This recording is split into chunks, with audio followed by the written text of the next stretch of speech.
Last weekend was the Bologna Regional qualifier, one of the biggest Riftbound tournaments in the short history of the game thus far, and one I was able to attend to compete in the main event. This video will recount my run at the tournament and my experiences with the event overall. I'm Simon from Games Deconstructed, and let's get started. Our flight tomorrow is at 5 AM, so that's going to be something to look forward to. And in an auspicious start to the event, I broke my glasses last week, so yeah, I'll make it work somehow. There's a Polish saying that goes, "Only a bad ballerina fusses about the hem of her skirt," and I intend to be an above average ballerina this weekend, which would make more sense if I was playing Irelia, I guess. But I was not playing Irelia. I was playing Victor, specifically a control variant featuring Blue Victor, running just 4 units in the main. The deck's overall strategy is to remove your opponent's threats with the massive suite of removal spells you play. Chief among them the Imperial Decree plus Bellows Breath combo, which can kill up to 6 units if they're stacked across 2 locations or less. As you run your opponent out of resources, you attempt to grind out points using the tokens created by your 2 victors, and if you're lucky enough to play it, Vanguard Armory, possibly brought upon via the Jayce combo. I practiced the list online for a good bit and fiddled with it until the very last moment. I think the last changes made to it were cutting down Blood Money down to 2 to fit in an unchecked power, a decision I would later refer to as an act of self-sabotage, and the addition of a very miracle-centric sideboard. The last one has been a conscious meta call, and you will get to see whether it paid off as we go over my matches. On Friday, the day before the main event starts, we arrive at the venue quite early on account of our flight departing at an unserious hour. My friends go join the big side event while I record a bit of footage and sit down in the public play area to sleeve up my Victor deck. I get approached by a lovely gentleman who asks if I'd like to play, and I jam a best of 3 against his Rumble. This is gonna come up later. I play in a sealed side event, decide not to play orange as any of my 3 colors for a change, and somehow turn a pile of 2 drops into a 2-1. After some walking around, meeting friends old and new, I joined the Super Nexus Night event, with the deck that I've brought for the main event. And I get absolutely destroyed. The event starts a bit late, so I could very well blame it on exhaustion. I could say there's the adjustment to be made from playing online to actually having to manually move my tokens in person, but whatever it was, it throws me off my balance. I go 1-2, head to our accommodation as it's nearing midnight at that point, and I am a bit downcast. We arrive at the venue for the first round. Me to actually play, my skirmish winning friends to get in the groove, check if their sleeves look okay, and overall chill. I am jittery as hell. I hope to get my first game out of the way ASAP, so I can kind of get the nerves out, but right now, whew. I head to my table, chat with my opponent for a bit, and they reveal Azir. This is one of Control Victor's toughest matchups. Them also being a token strategy seriously limits our ability to remove all their units, and their tokens are both bigger than ours and faster in their ability to conquer if they come onto the board from effects like Arise or Guards. I win a supremely grindy game 1, taking over 25 minutes of our allotted hour. In game 2, the opponent draws quite equipment light, and I'm able to remove BF Sword and Shears through my salvages. This, plus my decent ability to play on tempo, puts them in a spot where they have to play 2 Arises, creating just 2 tokens each. We get low on time as I attempt to hold for 8, and my opponent plays their 3rd Arise off the top, going for a double conquer and winning game 2. With both games being close grind fests, we don't get to finish game 3, and the match ends in a draw. Now, to proceed to day 2, 1 needs 18 points. A draw gives me 1 towards that total, but a win would be 3. In the overall 8 rounds that we get to play, having 6 wins, or 5 wins and 3 draws, is going to be just enough to let me squeak in. Having that in mind, starting with a draw, not ideal. I get pairings for my second match at a way lower table. The opponent is on Rek'Sai, a deck I don't have that much experience with, but my gut feeling is that it's a favorable matchup. I win game 1 by removing their early units and being able to take a turn off to play Armory for 7, which gives me a good bit of inevitability while I play even more removal every turn. Game 2, my opponent is off to a slightly stronger start with a seal, but as we go back and forth, I can sense them getting a bit irritated. Not with me necessarily, they're still making an effort to be perfectly courteous, but there's something bubbling under the surface. I close out game 2, making it a 2-0 win, and the opponent puts their hand down on the table, revealing 3 Under Titans. 1 win, 1 draw.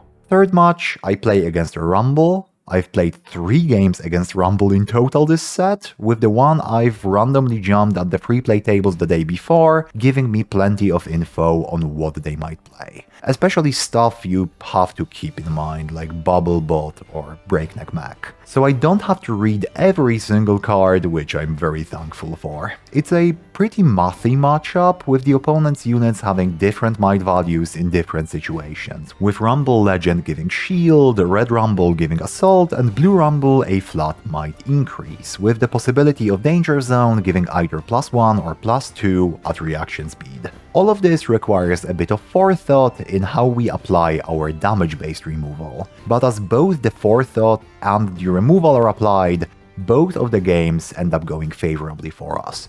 2-0, 2 wins, 1 draw. Game 3 is against Draven midrange, one of the matchups that I've prepped for a decent amount. Notably, not the Draven variant that the sideboard is geared against, but surely that's going to change in the next couple of matches. I play the game in a sort of fugue state. The only thing I can tell you is that it ends in a 2-1 for us, and that we probably kill a Ferris Forerunner or 2. 3 wins, 1 draw, on to match number 5. I get to my table for round 5 a bit early, sit down, get my playmat, deckbox and paraphernalia out. My opponent gets there a couple of minutes later, I look up at them, and we both freeze. My opponent is Damian, a friend I've come here with from Poland, and one with whom I share an Airbnb. We come to grips with the realization that one of us will have to put the other in a win or die situation after this. We are both 3-0-1 after all. We ensure each other that no feelings will be hurt no matter what happens here, and he pulls out the mid-range Draven list. For a moment, we are transported to Friday night at the LGS. We switch to Polish, let our guards down a bit, but still play our absolute best. I win game 1, but since the matchup gets tougher after sideboarding, especially for people who have an actual sideboard and not 7 anti-miracle cards, game 2 ends up looking a lot closer. It all hinges on a single decision, at least that's the conclusion we arrived at after. At a crucial juncture in the game, Damian plays Mind Splitter, and I reveal Decree, and they consult the past. Opting to face the devil he knows, Damian takes the consult, but 2 turns after, the Decree is joined by a Bellows Breath and allows me to swing for the win. We shake hands, he let me know that if he had to lose, he's glad the win went to me, and I'm at 4 wins, 1 draw. It's obviously a bit bittersweet, cause I am putting him in the unenviable situation of having to win all his follow-up matches, but I'm sure he can make it work. Round 6, I get paired against an Ezreal player, a middle-of-the-road version of the deck playing 2 drops and the control top. We are both chatterboxes, so we have to periodically remind ourselves to keep to a steady pace of play, and game 1 is absolutely wild here. My opponent doesn't run gear removal in the main, so I'm able to develop 2, then 3 armories. Bellows Breath after Bellows Breath attempts to slice through my army, but more come to take their place, requiring me to move to marking their numbers with dice as I slowly start running out of board space. Game 2, the opponent gets to kill my first armory, but I play a second one afterwards to clutch the win. Which is fortunate, as if both games 2 and 3 run as long as the first one here, we would both be risking a draw. I head outside to clear my head, 5 wins, 1 draw. Hey folks, just stepping out to let you know that I'm about to play my win and in for day 2. I'm currently 5 wins, 1 draw. So as long as I win one of my next 2 games, I'm in for day 2, which is a miracle, and I'm probably going to jinx it by recording this, but hopefully not. Match 6 is mid-range Draven again. And to rephrase, I feel okay in the matchup, but the deck is not teched towards facing this specific variant of Draven. No matter, let's just play our best. I take game 1, in game 2 my opponent ruins my day by playing an early Brynir, when I left 5 mana open, all intended for action speed interaction on their turn. That's followed by 2 Ferris Forerunners, and I'm beaten fair and square. 1-1. Game 3, I do my best to chew through the Ferrises as they come, but the tide of mechs seemingly never stops, and I'm handed my first loss of the day. 5-1-1, with the next match deciding my fate. And that last match is against a gentleman from Spain, piloting Kaisa. I'm slightly favored round 1.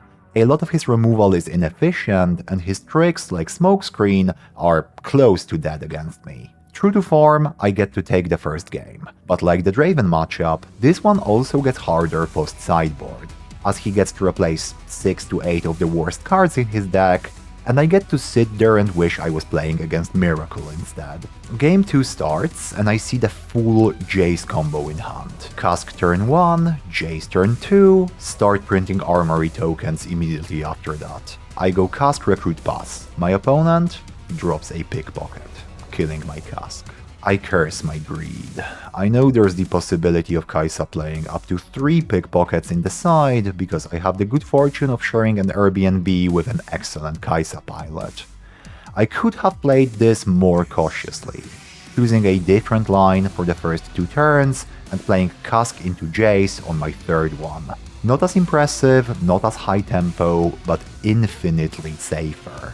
No matter, I've got other enablers for the combo. I attempt to catch out Kaisa with a Wages of Pain plus Stupefy, which I don't quite recall if it connects or if she gets retreated, but the opponent plays a second Pickpocket, destroying the gold before I can use it. Jayce spends the rest of the game rotting in my hand as I finally play the Vanguard naturally, but that's too little too late as the opponent moves into double Conquer to 4, I morph to 6 and move his units out to protect them. We are 1-1. We shuffle up for game 3 and it doesn't start off great. Vanguard gets answered by Thermo Beam, Blue Victor dies in base, I'm pretty sure I forget at least one relevant Targon's Peak trigger, and I could make excuses here. Blame the nerves, the bad beats, or whatever else, but the fact of the matter is that the opponent plays this game better than I do and takes the W.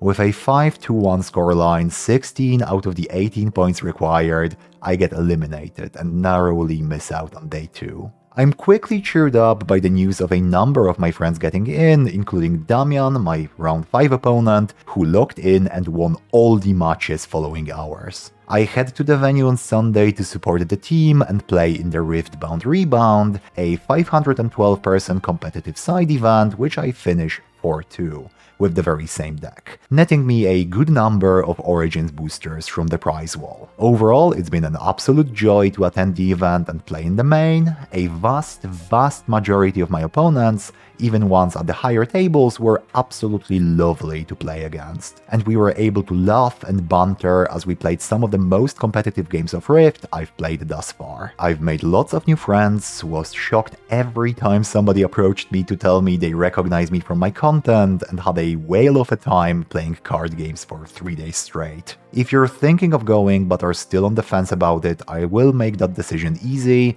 You should absolutely attend a Riftbound Regional. And hey, maybe we'll get to see each other there, hopefully in the day 2 bracket this time.